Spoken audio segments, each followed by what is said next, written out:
Vandag is, die boodskap van vandag is regtig iets wat ek 'n pad moes stap om te leer. En ek dink as ek dalk 'n lysie moet maak van die belangrikste geestelike beginsels wat ek in my lewe moes geleer het, wat die grootste verskil gemaak het in my verhouding met die Here, dan dink ek hierdie kan dalk heel bo wees. Nou as ek sê dit het my geestelike lewe drasties verander, dan bedoel ek dit.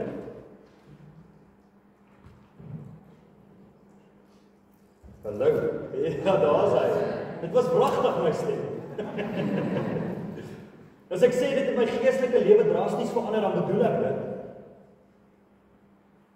En ek wil vandag natuurlik praat oor die titel, wat sê die wêreld as 'n spieël. Maar ek wil begin om dit te verduidelik op 'n eenvoudige manier. Nou ons weet ons word geroep om lig te wees. Ons weet God word beskryf as lig. Dis een van die oneindige maniere wat gebruik kan word om hom te beskryf.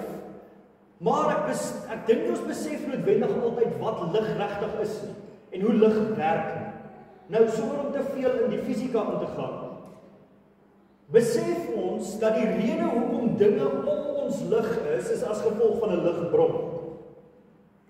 Maar wat ons moet besef wat 'n ligbron doen, is 'n ligbron maak dinge lig. Die rede hoekom daardie stoel skyn, is nie omdat hy op sy eie skyn nie, maar dit is omdat daar lig op hom skyn. Nou ons besef nie altyd dat lig eintlik net 'n refleksie is. Die rede hoekom ons dit nie besef nie, is die dinge waarop ons lig skyn, is nie noodwendig altyd so mooi smooth nie. Wat is die beter Afrikaanse woord vir dit? Smooth is reg. Die ding waarop die lig skyn is nie altyd so glad nie, en daarom lyk dit nie noodwendig vir ons soos 'n refleksie. Maar 'n mens kan dit redelik bewys. As ek 'n lig moet vat en ek skyn dit hier agter op die muur, dan sien ons tog die kol van die lig. Maar wanneer ons daai muur gladder en gladder maak en dit word naderhand 'n spieël, dan sien jy die kol van die lig, maar dan sien jy sommer die lig self ook. Jy sien sommer alles rondom dit. En 'n mens kom agter dat dit wat ons dink ons sien wanneer ons in 'n vertrek inloop en die vertrek is lig, is eintlik 'n refleksie van die ligbron. Die rede hoekom ek dit sê, is eintlik so 'n groot idee. Want dit beteken die wêreld lyk soos die lig wat op dit skyn. Wil jy ons moet mooi hoor? Die wêreld lyk soos die lig wat op dit skyn. In homself is die wêreld niks nie. As ek in 'n vertrek inloop en ek het 'n lig in my hand en dis 'n rooi lig, hoe gaan alles in die vertrek lyk? Gaan rooi wees. Is daardie items regtig rooi? Is nie rooi nie. Die lig wat op dit skyn is rooi. Ek dink dit is bitter belangrik vir ons om te besef, en ek gaan dit vandag bewys uit die Bybel uit. As jy notas neem, is dit 'n goeie idee om vandag notas te neem. Maar die wêreld is maar eintlik soos wat ons wil hê dit moet wees. En as ons dink ons leef in 'n vreeslike, horribale wêreld en al die mense in die dorp is gemors en hulle is almal lelik met my en hulle is almal lelike mense, dan sê dit meer van onsself as wat ons dink.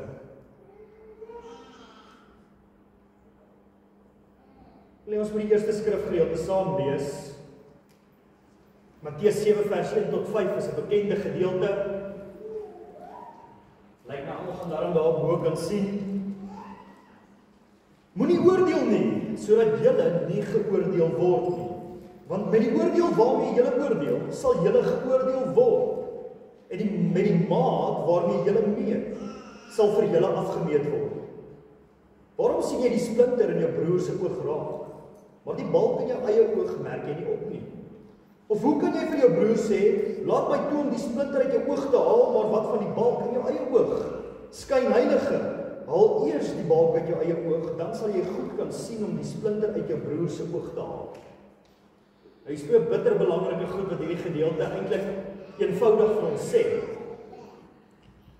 Ons moet vir elkeen moet vir onsself die vraag vra: Here my vandag moet oordeel, soos wat ek ander mense oordeel. Ek weet ons praat oor hierdie goed, maar ek dink ons besef heeltemal wat ons sê. As die Here vandag jou moet oordeel, soos wat jy ander mense oordeel, hoeveel genade gaan daar wees vir jou?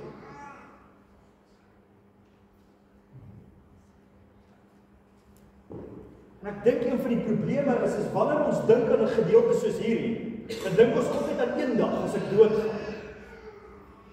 Maar hierdie gedeelte is nie noodwendig 'n gedeelte wat spesifiek noem dat hierdie oordeel vind net plaas eendag wanneer jy doodgaan. Ek het in my lewe bevind, dat wanneer ek hard is op mense, dan voel dit asof die Here hard is op my. Ek het in my lewe beleef, as my standaard vir mense verskriklik hoog is, en ek heeltemal te veel van hulle verwag, dan voel dit asof ek ook nie staande kan bly in die Here se teenwoordigheid. Want ek besef dat die maat wat ek gebruik om ander mense mee te meet, word dan op my gebruik. Sien, as ons na hierdie tweede gedeelte kyk, wat praat van die eeue storie van die balk in jou oog, besef ons wat hierdie gedeelte sê spesifiek oor die balk in ons oog. Wat doen die balk in ons oog? Dit maak dit ons nie kan sien nie. Lees dit saam met my vers 5. Haal eers die balk uit jou eie oog, dan sal jy goed kan sien om die splinter uit jou broer se oog te haal. Wees maar versigtig. Daardie ou wat altyd besig is om almal se sondes uit te wys, is heel moontlik besig om hierdie groot stuk sonde wat in sy eie oog sit, nie verby te kan sien nie, en daarom dink hy dis almal anders se sonde en al die pad is in sy eie.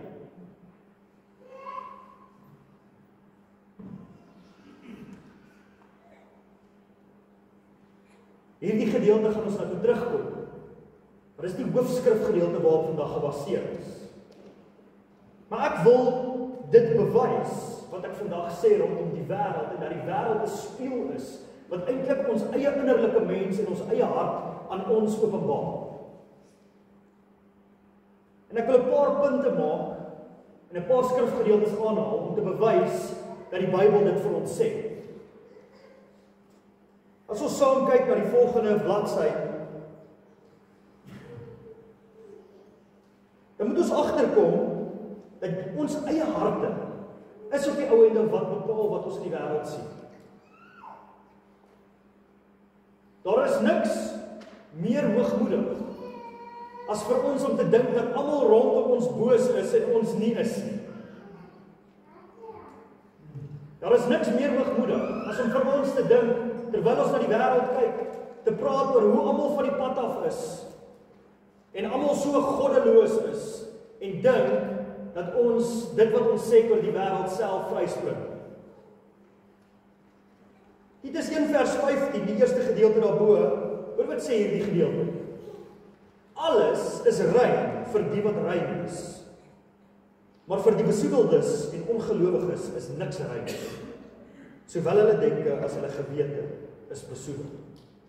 Alles is rein vir die wat rein is. Hoor ons dit? Alles. As ons in 'n duister wêreld leef, is dit heel moontlik omdat ons hart duister is. Die feit van die saak is ons is nie God nie, en ons weet nie presies wat aangaan nie, en ons ken nie almal se stories oor alles nie, en ons ken nie al die feite van die hele wêreld tot in die mikroskopiese en tot in die heelal ver daar buite nie. Eintlik weet ons nie. En hierdie gedeeltes help ons om ons raak te sien dat wanneer ons dinge ook sien vir die mooi wat dit is, dan het dit uit te waai met ons eie binneste. Ek wil hê ons moet vir onsself vra, is ek daardie ou wat altyd besig is om mense te bespreek? Is ek daardie ou wat altyd besig is om negatief te praat oor mense?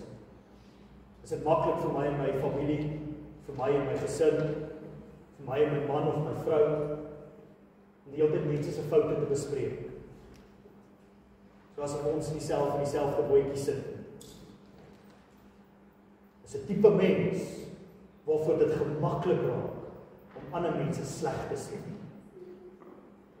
En ongelukkig kry ons baie keer in die kerk, met die Bybel, met teologiese beginsels, kry ons baie keer al die tools wat ons nodig het om mense lekker sleg te sê terwyl ons onsself uit dit uithou.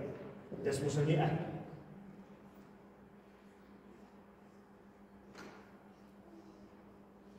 Ek het alself hierdie voorbeeld gebruik en ek hou nie meer noodwendig so baie van die voorbeeld nie. Ek verstaan hoekom ek die voorbeeld altyd gebruik het. Maar julle het almal dalk al gehoor van hierdie storie van die pastoor eendag waar daar hierdie man wat op straat is by hom kom en hierdie pastoor is nou mooi aangetrek en alles en hy is nou een of ander belangrike iets toe op pad en hierdie man is dronk en hy val so neer en hy gooi op oor sy skoene en op daardie oomblik is die pastoor vreeslik geïrriteerd met hierdie dronk huislose man. En dan vertel hy die storie dat op daai oomblik dan sê Jesus vir hom, onthou net die enigste verskil tussen jou en hom is ek.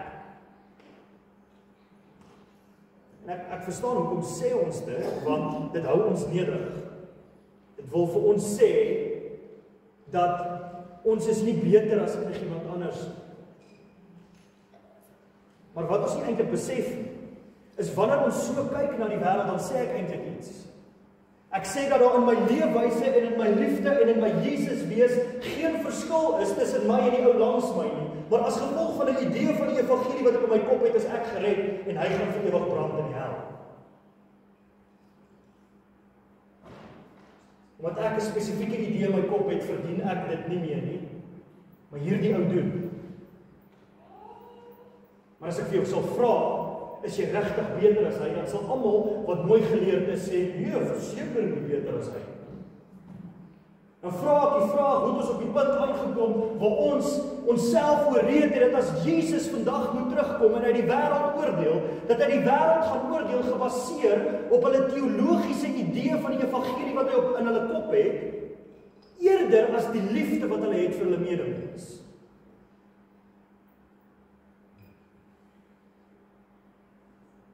Wat gaan dit wees?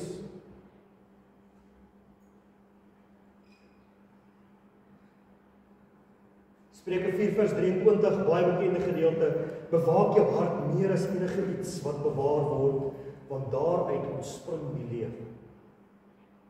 Ons moet besef, nie een van ons weet eintlik wat die wêreld rondom ons is nie.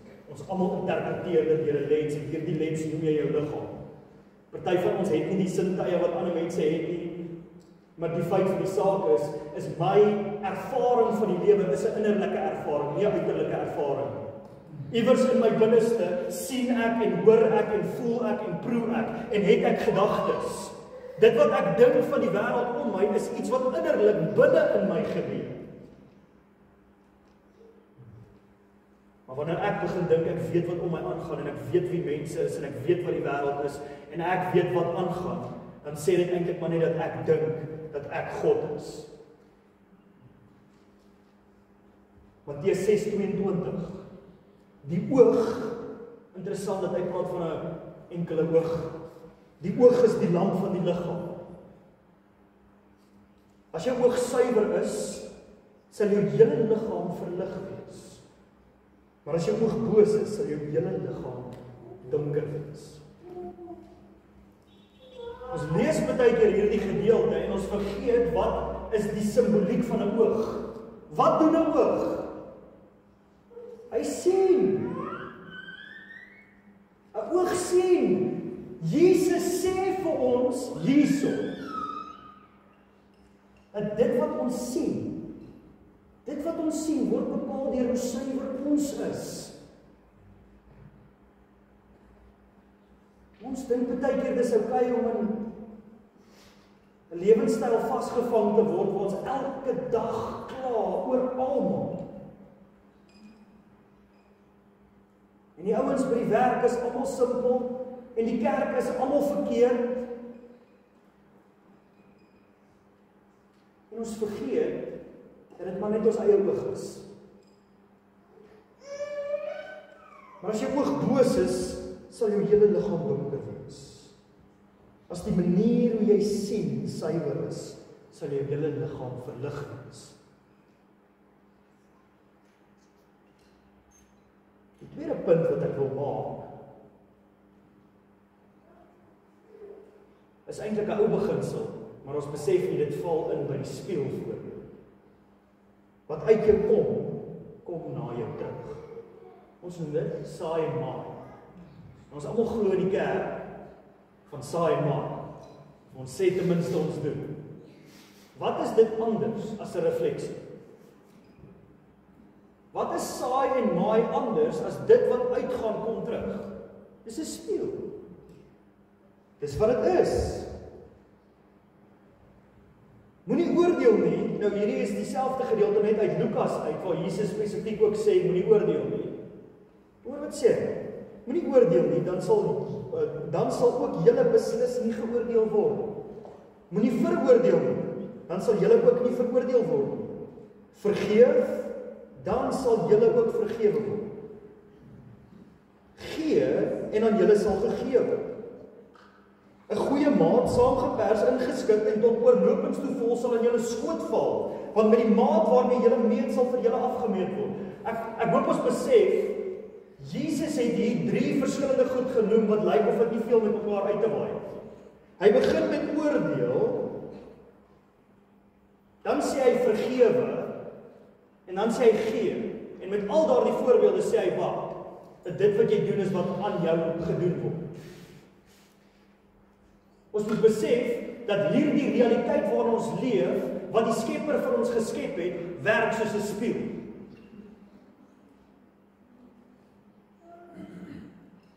Is interessant, hy sê hierso vergeef, dan sal julle ook vergewe word. Ons bid die Onse Vader. Here, en vergeef ons sondes soos ons die wat teenoor ons oortree ook vergeef. Wat vra ons as ons dit sê? Ons vra letterlik vir die Here. Dink jy ons besef dit? Wanneer ons dit bid, ek gaan dit nou net so 'n bietjie meer in normale Afrikaans sê.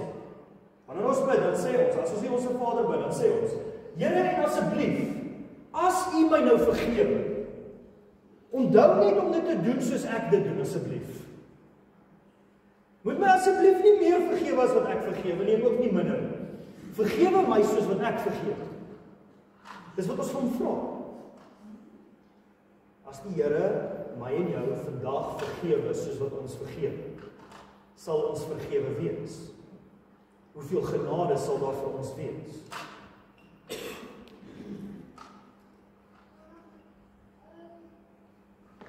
Galasiërs 6 vers 7 tot 8. Moet julle nie laat mislei nie. God laat hom nie bespot nie. Wat die mens ook al saai, sal hy maai. Hy wat in die vlees saai, sal uit die vlees vernietiging oes. Maar hy wat in die gees saai, sal uit die gees die ewige lewe oes. As ek begin dink dat ons geestelike lewens net woorde kan wees. En dat alles wat ons doen, alles waarmee ons besig is met ons tyd, het eintlik maar met ons werk en met ons geldsituasies uit te waai. En eintlik maar uit te waai met ons materiële gewin. Ek wil hê ons moet besef, ons teologie beskerm ons nie van beginsels soos hierdie. Hoekom sê ek dit? Ek sê dit, want met ons teologiese idees verstaan ons sekere konsepte van vergifnis wat van die kruis afkom. Dat dit wat Christus vir ons op die kruis gedoen het, is eens en vir altyd. Dis vir my verlede sondes en dis vir my toekomende sondes. So ons het al hierdie idees wat maak dat, ek weet ek is 'n kind van God en ek weet ek is gered, ek weet al hierdie goed en daarom weet ek ook Filippense 1 sê die goeie werk wat hy in ons begin het, gaan hy klaarmaak. Daar's al hierdie goed wat ons het, wat ons help om ons verseker te maak vir ons geloofsaak. Maar wat maak ons met gedeeltes soos hierdie?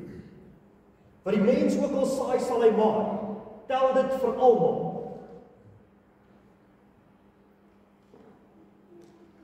Dis 'n bietjie 'n komplekse probleem.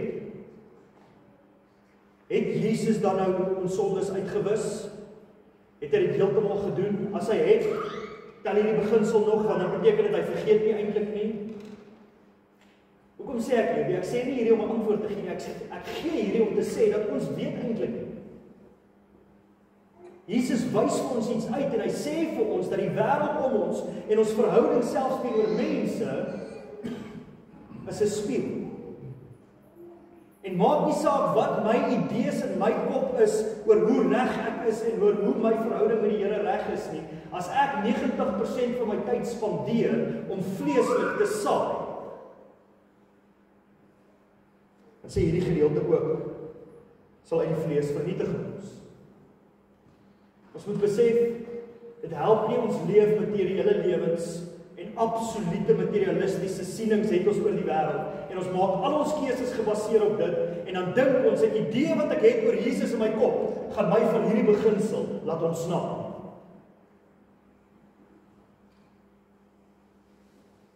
Dit is tragies dat ons die evangelie iets gemaak het wat 'n idee in ons kop is. Ons het iewers begin dink dit is 'n gebed wat ek eendag gesê het.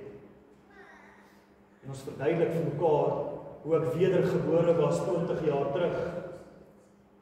En my vraag is, hoe onlangs het dit weer gebeur?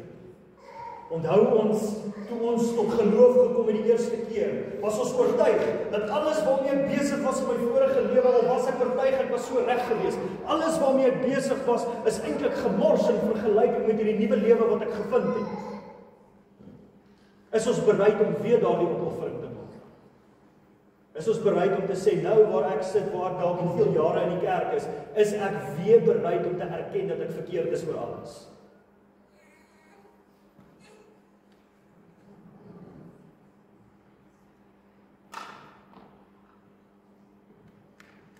Die laaste punt wat ek wil maak, en hierdie is 'n groot een, hierdie het my geskok. Jy sien ander soos jy jouself sien. En jy sien God soos jy jouself sien. Kom ons lees in Matteus 22 vers 38 en 39. Ons ken hierdie gedeelte. Die wetskenners vra vir Jesus wat is die belangrikste van al die wette en die profete en wat sê hy? Hy sê eerste jy moet die Here jou God lief hê met jou hele hart, siel, krag en verstand. En tweede dan sê hy saam met die tweede een sê dis gelyk aan. Party vertaling sê dit bietjie anders, maar hy sê dis dieselfde as die eerste. Hulle vra vir hom tog wat is die enkele belangrikste een? So hy sê jy moet die Here jou God lief hê en dan jou naaste soos jouself. En hy sê die twee is dieselfde. So ek verstaan nie heeltemal hoe ons liefde vir mense kan losmaak van ons liefde vir God. Ons kan dit nie doen. Maar ons dink ons kan lewens lewe ons die hele tyd negatief is oor almal, konstant. Maar dat my liefde vir God in plek is. Dit is die belangrikste en die eerste gebod. En die tweede wat hieraan gelyk staan, so is dit vir Jesus ewe belangrik as om lief te wees vir God. Die tweede wat hieraan gelyk staan is, jy moet jou naaste lief hê soos jouself. Ons ken hierdie gedeelte, maar besef ons dat hoe ek lief is, sê iets oor hoe ek vir myself lief is. Hoe ek lief is vir my naaste, sê iets van hoe ek myself sien. Ons kan nie verby dit kom nie.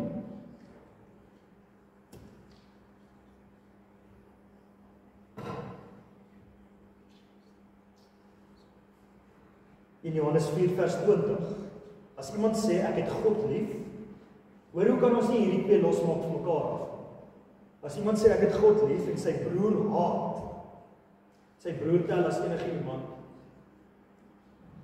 Jesus het self ons gedefinieer selfs wie ons naaste is. Ons naaste is enigiemand wat ons nodig het. En hulle velkleur diskwalifiseer hulle ook nie van dit af. As iemand sê ek het God lief en sy broer haat, is hy 'n leienaar. Want wie sy broer wat hy sien nie lief het, kan nie God lief hê wat hy nie sien nie. So ek dink ons moet begin besef.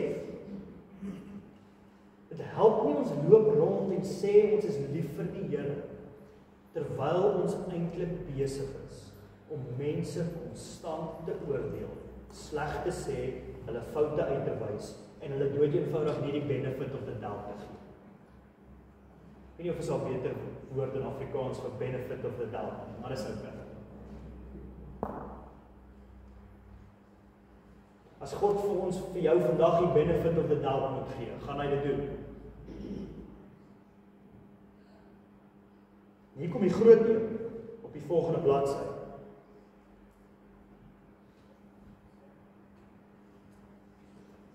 En die een wat die een talent ontvang het, ons ken hierdie gedeelte, is God gee die talente vir almal, hy gee vir die een 5, hy gee vir die een 2, hy gee vir die een 1, en dan wat doen hy? Hy gebruik die gelykenis en dan sê hy, die eienaar gaan weg en hy gee vir hulle geleentheid om die talente te woeker. Ons ken die gedeelte oor die talente. Maar daar is iets in dit wat groot is, wat ek nog altyd gemis het. En die een wat die een talent ontvang het, kom ook en sê, dis nou die een wat nou aangejaag het, nee. Die een wat die een talent ontvang het, kom ook en sê, meneer, ek het u geken.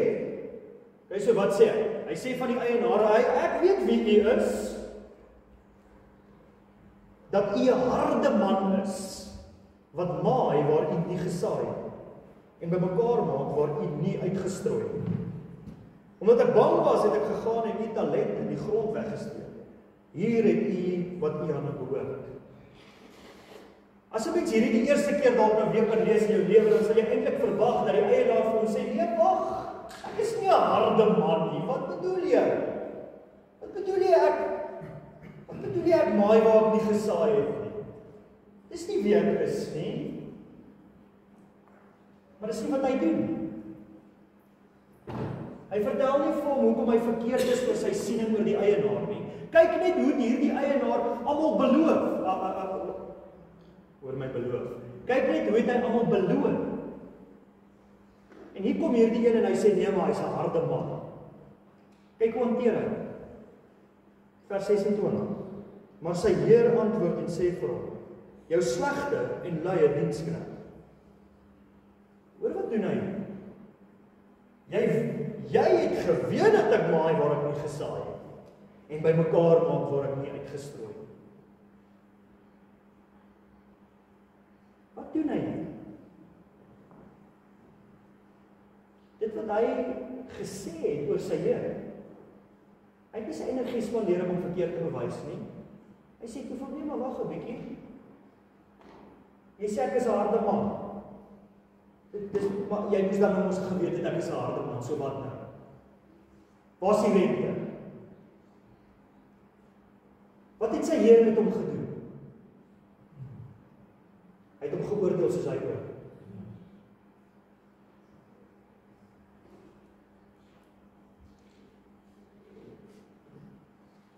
Ons kan dit nog verder bewys. Hoor wat sê Psalm 18. Hierdie gedeelte sê dit so reguit. Die Here het my opregtheid beloon, want ek was onskuldig voor hom. Vir die getroues is u getrou. Vir die opregtes is u opreg. Dit klink soos die spieël, né? Vir die wat rein is u rein. Vir die wat vals is u vals. Dis 'n spieël.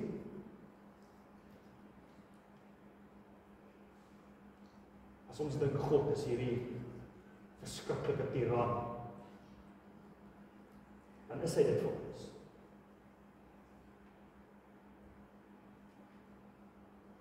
Hy oordeel ons soos ons kies om te oordeel. As ek geen genade het met mense nie, dan het hy nie genade met my. Die groot ding wat ek moes leer uit hierdie hele storie is dat die oordeel is nie net vir een dag, vir wanneer ek doodgaan. Dis nou. Ek weet hoe leef, hoe voel dit om te leef en al die tyd te spandeer in die Bybel wat ek moet, en te bid soos ek moet, en selfs mense te bedien soos ek moet. En terwyl dit besig is al hierdie gewig van oordeel op my skouers, waar dit vir my voel of die Here hard is op my. En is dieselfde tye gewees, wanneer ek na mense kyk, en nie genade met hulle. Dit is nie vir ons om te besluit of mense ons goedheid verdien. God kyk na ons en dan besluit hy nie gebaseer op wat ons doen en wat ons gedoen het of ons sy goedheid verdien. Hy kies om vir ons goed te wees omdat hy goed is.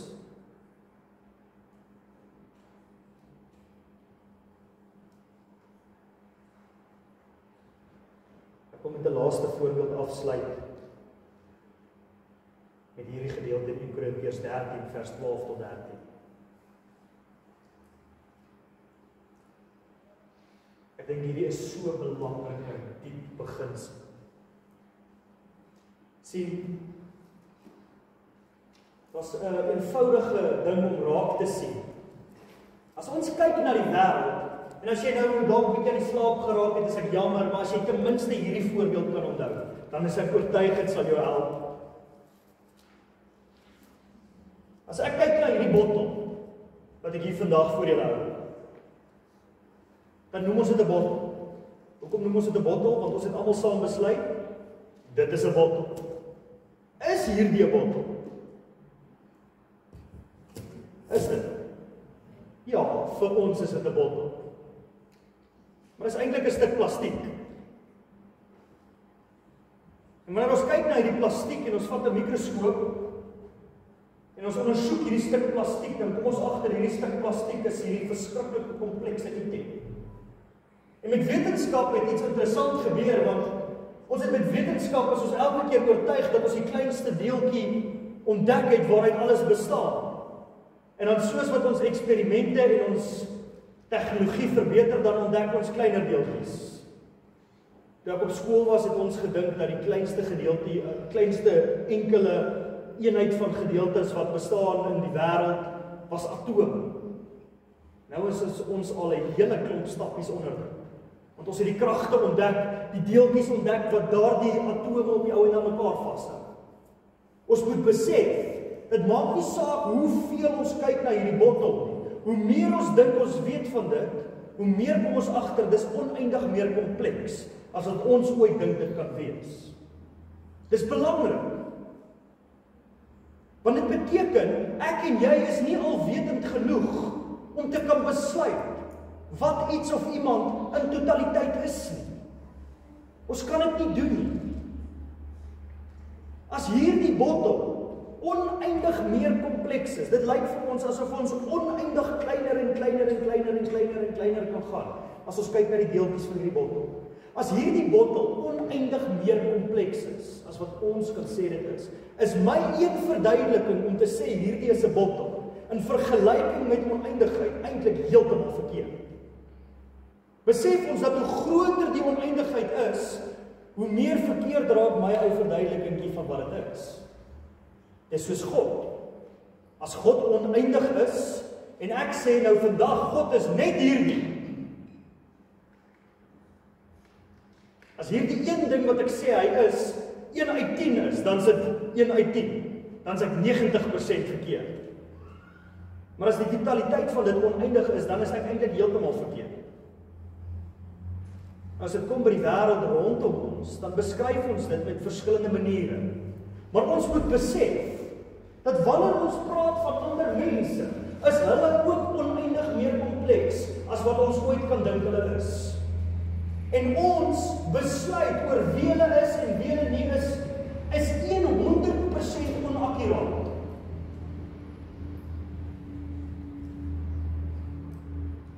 Daardie ou wat jou regtig op die verkeerde manier opvryf, en waarmee jy regtig baie ongelukkig is oneindig meer as wat jy en ek sê hy is. Dis nie vir ons om te besluit wie hy of sy is. Dis God wat in sy totaliteit die oneindige ken, want dit is wat hy is. Nie ons. En ons moet besef, net soos met mense, as ek rondom hierdie bottel en die oneindige kompleksiteit waaruit dit bestaan, besluit dat dit iets sleg is wat ek ontdek het van dit, dan sê dit iets van my, nie van die bottel. Ons moet dit besef. Dit sê iets van ons as ons besluit wie mense is. Maar wat sê in Korintiërs 13 vers 12 tot 13? Nou sien ons wel 'n geheimenisvolle beeld, soos in 'n spieël. Maar eendag van aangesig tot aangesig. Nou ken ek slegs gedeeltelik, maar eendag sal ek ten volle ken, soos ek ten volle geken is. Nou bly geloof, hoop en liefde, hierdie drie. Want die grootste hiervan is die liefde. Waarvan praat Paulus hierso? Hy erken dat hy eintlik nie weet wat aangaan. Hy erken dat dit wat hy dink dinge is maar net 'n gedeeltelike manier om dit te ken. Wanneer ons besig is om in ons huise mense te bespreek en mense die hele tyd sleg te sê en te besluit wie hulle is en te fokus op mense se sonde en reeltjies vir mense moet begin opmaak heeltyd op wat hulle moet en wat hulle nie moet nie volgens ons, is ons besig om die eenvoudigste ding te vergeet dat die belangrikste hiervan is liefde. En ons het 'n werk gekry en die werk wat ons gekry het is om onsself op te offer vir hulle, nie om hulle te bespreek. Daardie ou wat ons sleg sê, wanneer laas het jy jouself opgeoffer vir hom?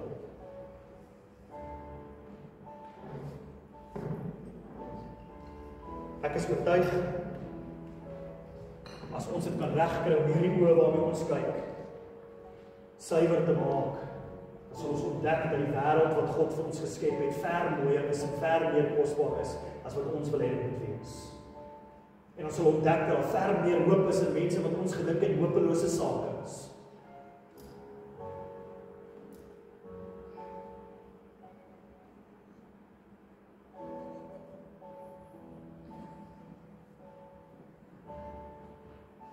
Ons doen dit met God ook. Ons besluit ook wat hy is. Kom ons doen dit nie. Ons sluit ons oë.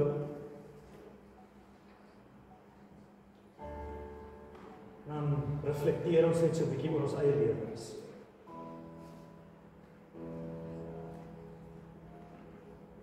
En ons besef vanoggend ons sien deur 'n dowwe spieël. En baie keer is die manier om egtheid te kry, en nie om egtheid op die spieël te probeer krap nie, maar om die spieël wat vuil is skoon te maak. En daar is soveel van ons idees wat ons op die wêreld en op mense rondom ons afforceer. En ons vergeet dat U in die begin toe U dit geskep het, het U gesê dit is goed. Toe U ons geskep het, het U gesê dit is baie goed.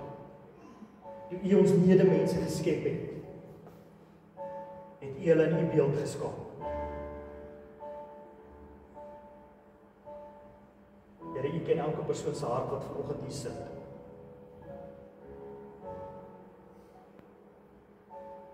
En mag ons vandag keuses maak in hierdie gebou. En ons huise toe te gaan en positief weer te begin praat van mense. En positief weer te begin praat oor die wêreld waarin ons leef.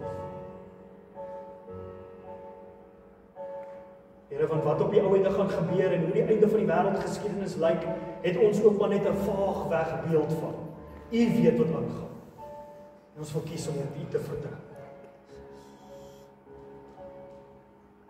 Here, ons wil vanoggend erken dat die heelal in goeie hande is. En dat niemand van ons gaan eendag terugkyk en sê, kyk, dinge was toe waaragtig waar net so sleg soos ek gesê dit is. Maar ons gaan terugkyk en ons gaan U goedheid sien in alles, in elke tydstip van die geskiedenis van die heelal, sal ons sien waaragtig waar U was nog heeltyd goed. Ons wou dit net nie raak sien. Here, mag ons vir mense die benefit of the doubt gee. Here, as ons bekommerd is oor hulle saligheid, mag ons kies om dit nie te bespreek nie, maar mag ons kies om meer moeite en meer liefde na hulle kant toe te stuur. En wanneer ons bekommerd is oor sonde wat in iemand se lewe is, mag ons nie dink dat ons doel op aarde is om hulle sonde weg te neem nie, Mag ons besef dat ons werk is sodat hulle U liefde deur ons kan ontdek. Here, mag ons elke keer wanneer ons mond wil oopmaak en iets wil sê oor daai ou, ons monde sluit en besluit, nee, weet jy wat, ek sal meer nie wees vir hom. Mag ons onsself opoffer vir mekaar. En Here, wanneer ons oë eendag oopmaak en ons hierdie spieël skoon gemaak het, dan ontdek ons dat daar soveel genade vir ons ook is.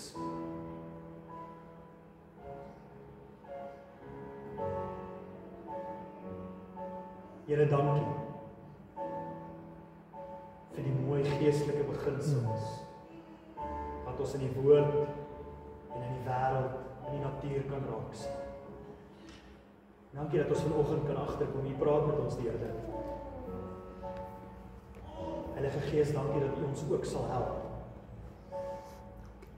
van hierdie keuses wat ons dalk vanoggend moet maak. Ek bid dit in Jesus naam. Amen.